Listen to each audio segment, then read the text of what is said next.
Alicia knelt before a painting on the stone floor of the empty church of San Francisco Tlaco. She did not know how long she had been there, because the bells did not toll on Good Friday. She was aware only that the light had faded and the church lay deep in the shadows of dusk. Her knees ached and pain clawed the muscles of her back and shoulders, sending shuddering spasms that forced tears to her eyes. She was not certain she could rise, even if she wanted to, but she did not want to yet. She had not intended for her devotion at the 13th station of the cross to become an exercise in self-mortification. However, as she gazed at the depiction of the death of Jesus that a self-taught Indian artist had painted 3 centuries earlier, she found herself rooted to the spot. In the background of Golgotha, the artist had painted the landscape of the Valley of Mexico, with its lakes and volcanoes and fields of blue agave.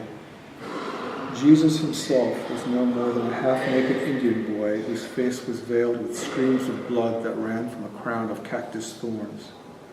The horror and sadness of the moment of death was inscribed on his slender body, gaunt and exhausted and slack. His death cut straight to her heart, like a machete leveling the weeds of vanity. Her soul was naked before her God, who loved her so much he had endured this death to bring her the grace of eternal life. Miguel had once asked her what she thought about when she prayed. Nothing, she told him.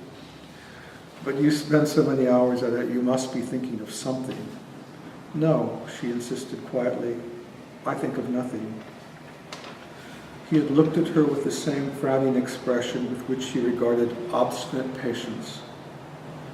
But she had spoken the truth. When she prayed, as she had for the past few hours, her prayer eventually shed the stifling cloak of language and became instead a pulse of yearning, grief, wonder, and gratitude.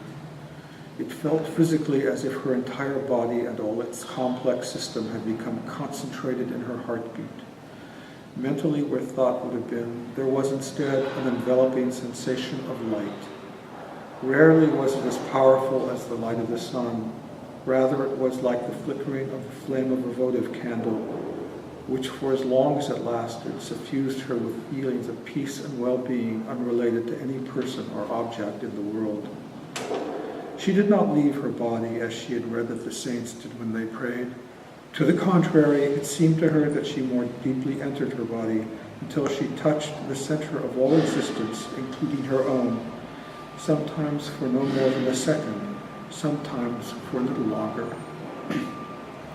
It was a place as still and quiet as the whisper that Elijah had heard on the mountain of Horeb after the storm and the earthquake and the fire that he had recognized as the voice of God.